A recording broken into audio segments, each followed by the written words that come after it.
Olá pessoal, tudo bem? Você está no canal Seguindo a Bíblia e nós estamos iniciando mais um estudo da nossa playlist Dicionário. Hoje nós vamos falar sobre o profundo significado da palavra rogar. Somente essa palavra que nós vamos dar aqui o significado e vamos dar algumas passagens bíblicas, porque rogar significa pedir com humildade, de forma insistente, muitas vezes suplicar. Então, rogar se aplica a várias situações, né? A pessoa pedir com insistência, pedir com humildade. E a gente poderia introduzir aqui o nosso estudo rápido e objetivo com Mateus, ou melhor, Marcos, capítulo 1 e versículo 40, onde um leproso roga, pede, suplica ao Senhor Jesus para que o tocasse e fosse curado. Vamos ao texto, diz assim, Marcos capítulo 1, versículo 40.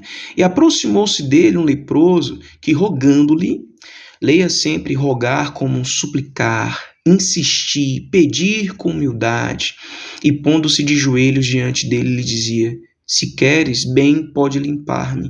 E aí você já sabe o resultado, a cura daquele leproso aconteceu, a oração, a súplica dele foi atendida.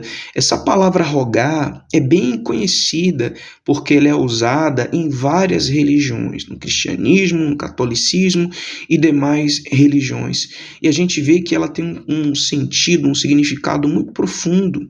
Pedir com humildade, com insistência, se encaixa em situações diferentes. O Senhor Jesus, ele vai falar em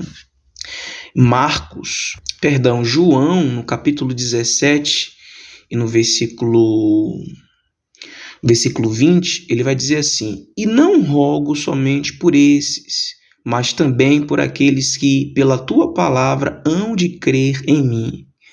Quer dizer, aqui o Senhor Jesus fazia aquela oração, né, de João 17, aquela oração sacerdotal, o qual ele até me incluía você.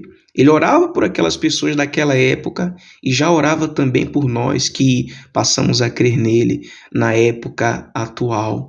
Lá no capítulo 14 ainda de João, no versículo 16, ele diz assim, ó, eu rogarei, eu suplicarei ao Pai e ele vos dará outro consolador para que fique convosco para sempre.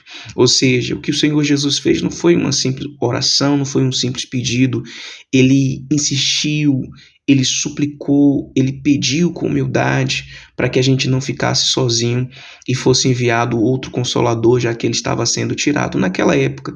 E hoje, graças à entrega dele, nós temos acesso ao Espírito de Deus dentro de nós. Você sabia que até os demônios já rogaram ao Senhor Jesus? Pois é, Mateus 8, versículo 31 diz assim, e os demônios rogaram-lhe, dizendo, se nos expulsas, permite-nos que entremos naquela manada de porcos.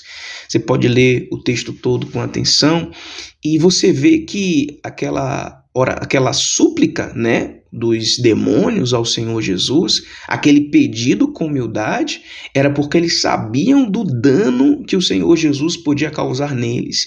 Então eles se colocaram naquela posição, né? Não que o diabo era bonzinho, ele sabia que quem estava diante dele era alguém com autoridade para puni-lo, para castigá-lo. E quantas pessoas elas rogam, né, diante de uma situação, um exemplo, uma troca de...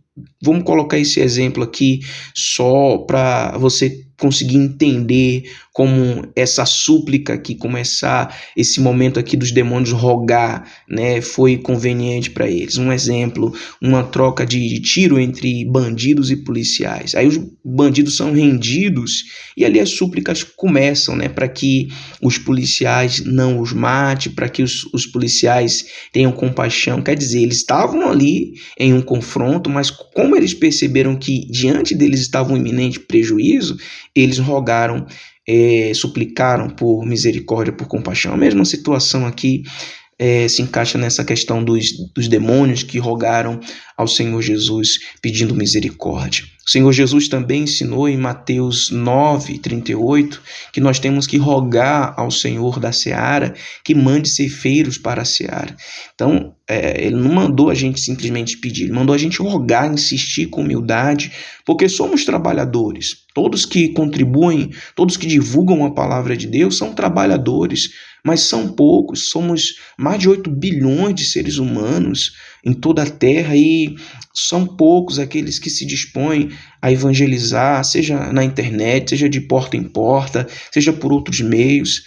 Ele pediu para a gente rogar, insistir.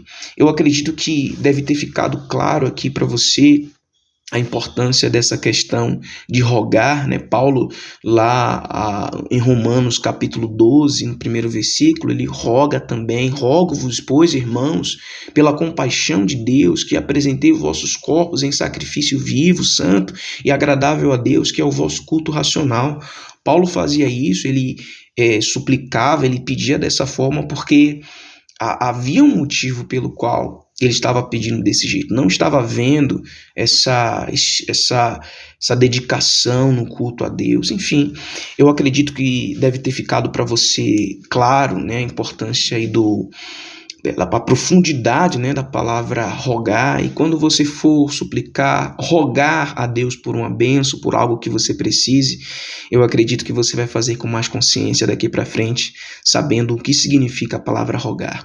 Se você foi ajudado com esse estudo de alguma maneira, dê aí o seu gostei, compartilhe essa mensagem com quem você saiba que pode ajudar e volte aqui para assistir os demais vídeos. Tem outros vídeos aqui na playlist dicionário. Assista também para que você possa aprender mais e deixe aí o seu comentário, que significado de palavra que você quer que a gente traga aqui, tá bom? Até o nosso próximo estudo.